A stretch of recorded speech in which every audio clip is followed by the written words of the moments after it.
গল্প কাননের আজকের নিবেদন বিভূতিভূষণ বন্দ্যোপাধ্যায়ের পেয়ালা। নিয়মিত গল্প শুনতে আমাদের চ্যানেলটি সাবস্ক্রাইব করে আমাদের সাথে থাকুন।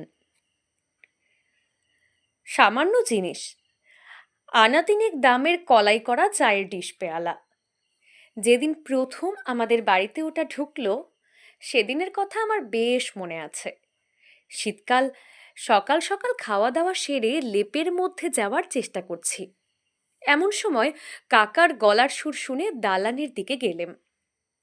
কাকা গিয়েছিলেন দোকানের থেকে কুবেরের মেলায়। নিশ্চয় ভালো বিক্রি সিক্রি হয়েছে। উঠোনে দুখানা গরুর গাড়ি। কৃষাণ হরুমাইতি একটা লেপ তোষকের বান্ডিল নামাচ্ছে। একটা নতুন ধামায় এক রাশ সংসারের জিনিস, বেলুন, বেড়ি, খুন্তি, ঝাঁঝরি, হাতা, খানকতক নতুন মাদুর, গোটা দুই কাঁঠাল কাঠের নতুন জল চৌকি, এক বোঝা পালং শাকের গোড়া, দুভার খেজুরে গুড়, আরো কত সব কি কি। কাকা আমায় দেখে বললেন, নিবু, একটা লণ্ঠন নিয়ে আয়, এটায় তেল নেই। আমি এক দৌড়ে রান্নাঘরের লণ্ঠনটা তুলে নিয়ে গেলাম। পিসিমা হাহা করে উঠলেন, কিন্তু তখন কে কথা শোনে।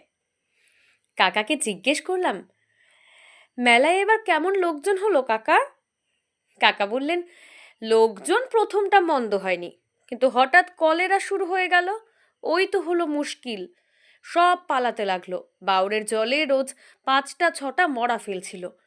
পুলিশ এসে বন্ধ করে দিলে। খাবারের যত দোকান ছিল সব উঠিয়ে দিলে, কিছুতেই কিছু হয় না, ক্রমে বেড়ে চলল। শেষে প্রাণ নিয়ে পালিয়ে এলাম। বিক্রি সিক্রি কাঁচকলা। এখন খোরাকি গাড়ি ভাড়া উঠলে বেঁচে যাই। খেতে বসে কাকা মেলার গল্প করছিলেন। বাড়ির সবাই সেখানে বসে। কি করে প্রথমে কলেরা আরম্ভ হলো, কত লোক মারা গেল, এইসব কথা। আহা, সামটা মানপুর থেকে কে একজন যদু চক্রবর্তী না কি নাম, একখানা ছইয়ের গাড়ি পুড়ে বাড়ির লোক নিয়ে এসেছে মেলা দেখতে। ছেলে, মেয়ে, বউ, ঝি, সে একেবারে গাড়ি বোঝাই। বাউরের ধারের তালতলায় গাড়ি রেখে সেখানে সব বেঁধে খায় দায় থাকে। দুদিন পরে রাত পোহালে বাড়ি ফিরবে। রাত্রিরেই ধরলো তাদের একটা 9 বছরের মেয়েকে কলেরায়। কোথায় ডাক্তার, কোথায় ওষুধ, সকাল 10টায় সেটা গেল তো ধরলো তার মাকে।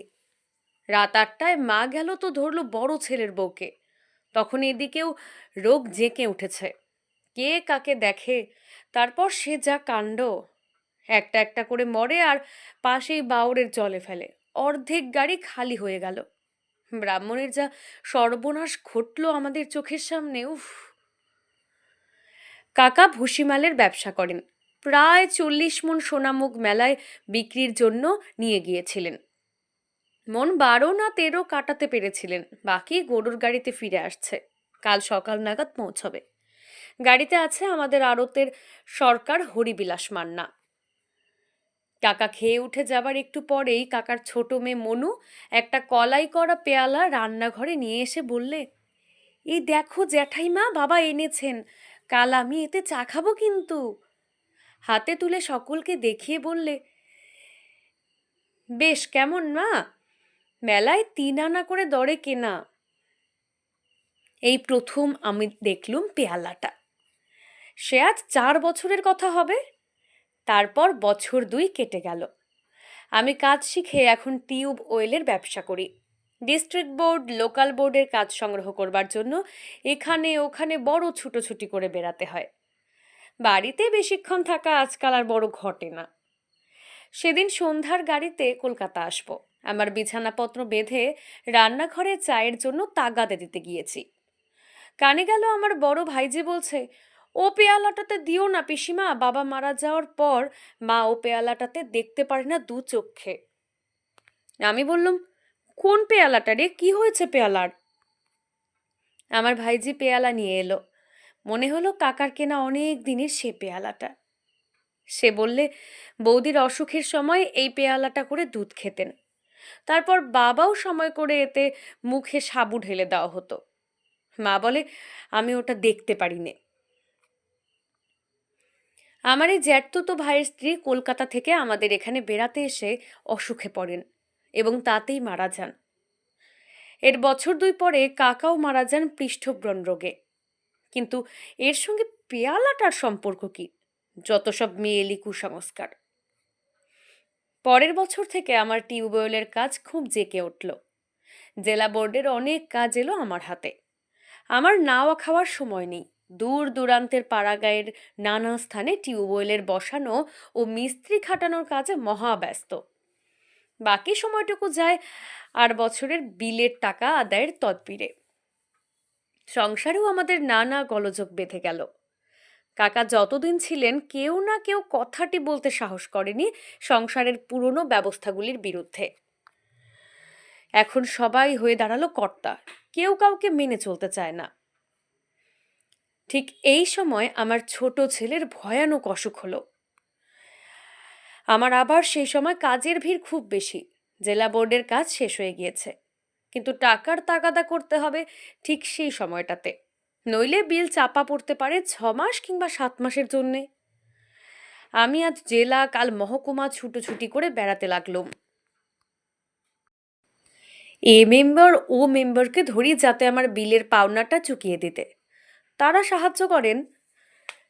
কাজ মিটিয়ে যখন বাড়ি ফিরলুম তখন এদিকেও কাজ মিটে গিয়েছে। ছেলেটি মারা গিয়েছে। অবশ্যই চিকিৎসার ত্রুটি হয়নি কিছু, এই যা সান্ত্বনা। বছরের শেষে আমি শহরে বাসা করে স্ত্রী ও ছেলে মেয়েদের সেখানে নিয়ে এলাম। বাড়ির ওই সব দুর্ঘটনার পরে সেখানে আমাদের কারুর মন বসে না। তাছাড়া আমার ব্যবসা খুব জেঁকে উঠেছে। সর্বদা শহরে না থাকলে কাজের ক্ষতি হয়। টিউবওয়েলের ব্যবসাতে নেমে একটা জিনিস আমার চোখে পড়েছে যে আমাদের দেশের, বিশেষ করে পাড়াগাঁয়ের লোকেদের মতো অলস প্রকৃতির জীব বুঝি আর এই পৃথিবীর কোথাও নেই। এত অল্পে মানুষ সন্তুষ্ট কি করে হতে পারে সে যারা এদের সঙ্গে পরিচিত নন তাদের ধারণাতেও আসবে না। নিশ্চিত মৃত্যুকেও এরা পরম নিশ্চিন্তে বরণ করে নেবে। সকল রকম দুঃখ, দারিদ্র্য, অসুবিধাকে সহ্য করবে, কিন্তু তবু 2 পা এগিয়ে যদি এর কোনো প্রতিকার হয় তাতে রাজি হবে না। তবে এদের একটা গুণ দেখেছি, কখনো অভিযোগ করে না এরা, দেশের বিরুদ্ধেও না, দৈবের বিরুদ্ধেও না। বাইরে থেকে এদের দেখে যারা বলবেন এরা মরে গিয়েছে, এরা জড় পদার্থ মাত্র, ঘনিষ্ঠভাবে দেখলে তারা কিন্তু মত বদলাতে বাধ্য হবেন। এরা মরেনি, বোধহয় মরবেও না কোনো কালে। এদের জীবনী শক্তি এত অফুরন্ত যে অহরহ মরণের সঙ্গে যুঝে এবং পদে পদে হেরে গিয়েও দমে যায় না এরা, বা ভয় পায়, প্রতিকার করতে ব্যস্ত হয়ে পড়ে না। সহজভাবে এই সব মেনে নেয় সব অবস্থা। খারাপ বিলের পাট পচানো জল খেয়ে কলেরায় গ্রাম উৎসন্ন হয়ে থাকে, তবু এরা টিউবওয়েলের জন্য একখানা দরখাস্ত দেবে না বা তদবির করবে না। কে অত ছুটোছুটি করে, কেই বা কষ্ট করে? শুধু একখানা দরখাস্ত করা মাত্র। অনেক সময় দরকার বুঝলে জেলা বোর্ড থেকে বিনা খরচায় টিউবওয়েল বসিয়ে দেয়, কিন্তু ততটুকু হাঙ্গামা করতেও এরা রাজি নয়।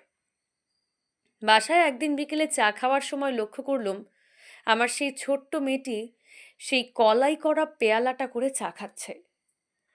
যদিও আমি এসব মানি নে, তবুও আমার কি জানি কি মনের ভাব হলো।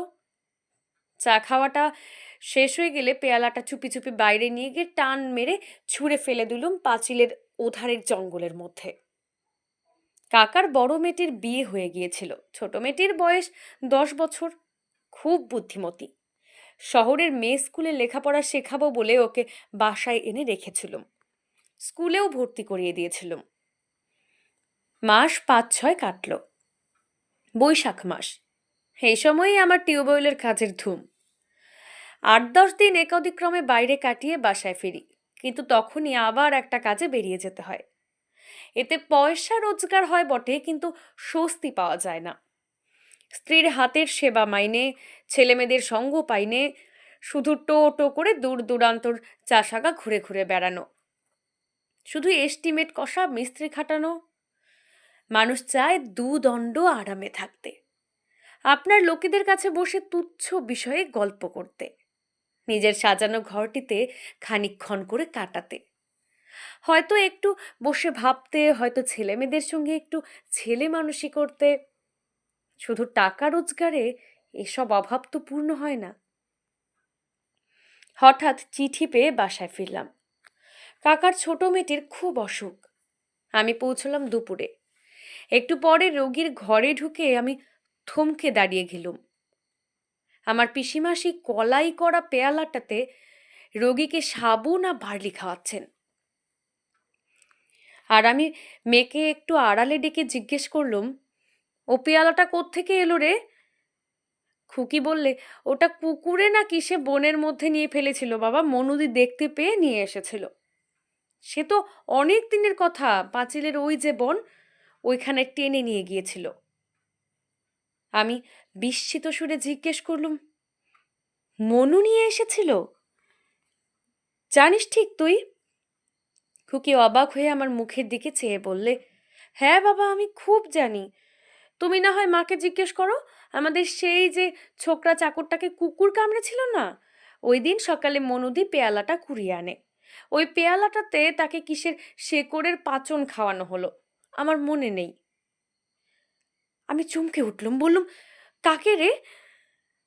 রামলগনকে? হ্যাঁ বাবা, সেই যে তারপর ওখান থেকে চলে গেল দেশে, সেই ছেলেটা। আমার সারা গা ঝিমঝিম করছিল। রামলগনকে কুকুরে কামড়ানোর পর দেশে চলে গিয়েছিল, কিন্তু সেখানে গিয়ে সে মারা গিয়েছে। এ খবর আমি কাউকে বলিনি। বিশেষ করে গৃহিণী তাকে খুব ভালোবাসতেন বলেই সংবাদটা আর বাসায় জানাইনি। আমাদের টিউবওয়েলের মিস্ত্রি শিবশরণের শালির ছেলে সে। সেই খবরটা মাসখানেক আগে আমায় দেয়। মনুর অসুখ তখনও পর্যন্ত খুব খারাপ ছিল না। ডাক্তারেরা বলছেন ভয়ের কোনো কারণ নেই। কিন্তু আমার মনে হলো ও বাঁচবে না। ও পেয়ালাটার ইতিহাস এ বাসায় আর কেউ জানে না। অসুখের সময় ওতে করে কিছু খেয়েছে আর সে ফেরেনি। জানতো কেবল কাকার বড় মেয়ে, সে আছে শ্বশুর বাড়ি। পেয়ালাটা একটু পরেই আবার চুপি চুপি ফেলে দিলুম। হাত দিয়ে তোলবার সময় তার স্পর্শে আমার সারা দেহ শিউরে উঠল। পেয়ালাটা যেন জীবন্ত। মনে হলো যেন একটা ক্রূর জীবন্ত বিষধর সাপের বাচ্চার গায়ে হাত দিয়েছি, যার স্পর্শে মৃত্যু, যার নিঃশ্বাসে মৃত্যু। পরদিন দুপুর থেকে মনুর অসুখ বাঁকা পথ ধরল। 9 দিনের দিন মারা গেল মনু। আমি জানতুম ও মারা যাবে। মনুর মৃত্যুর পর পেয়ালাটা আবার কুড়িয়ে এনে ব্যাগের মধ্যে পুরে কাজে বেরোবার সময় নিয়ে গেলুম। 7-8 ক্রোশ দূরে একটা নির্জন বিলের ধারে ফেলে দিয়ে হাঁপ ছেড়ে বাঁচলুম। শোকের প্রথম ঝাপসা কেটে গিয়ে মাস 2 পরে বাসায় একটু ঠান্ডা হয়েছে তখন। কথায় কথায় স্ত্রীর কাছে একদিন এমনই পেয়ালাটার কথা শুনি। তিনি আমার গল্প শুনে যেন কেমন হয়ে গেলেন। কেমন এক অদ্ভুত দৃষ্টিতে আমার দিকে চেয়ে রইলেন। মুখ দিয়ে তার কোনো কথা বেরোলো না। আমি বললুম, বোধহয় অত খেয়াল করে তুমি কখনো দেখোনি, তাই ধরতে পারোনি, কিন্তু আমি বরাবর। আমার স্ত্রী বিবর্ণ মুখে বললেন, বলবো একটা কথা? আমার আজ মনে পড়ল। একটু চুপ করে থেকে বললেন, খোকা যখন মারা যায় আর বছর আষাঢ় মাসে সেই কলাই করা পেয়ালাটাতে তাকে ডাবের জল খাওয়াতুম। আমি নিজের হাতে কতবার খাইয়েছি। তুমি তো তখন বাইরে বাইরে ঘুরতে, তুমি জানো না। আমার কোনো উত্তর খানিকক্ষণ না পেয়ে বললেন, জানতে তুমি এ কথাটা? না, জানতুম না অবশ্যই, কিন্তু অন্যমনস্ক হয়ে একটা কথা মনে তোলাপোড়া করছিলাম। পেয়ালাটা আমাদের ছেড়েছে তো, ওটাকে কেন তখন ভেঙে চুরমার করে নষ্ট করে দিইনি? আবার কোনো উপায় এসে এ বাড়িতে ঢুকবে না তো? আপনারা এতক্ষণ শুনছিলেন বিভূতিভূষণ বন্দ্যোপাধ্যায়ের পেয়ালা। নিয়মিত গল্প শুনতে আমাদের চ্যানেলটিকে সাবস্ক্রাইব করে আমাদের সঙ্গে থাকুন, আর ভিডিওটিতে একটি লাইক করতে ভুলবেন না।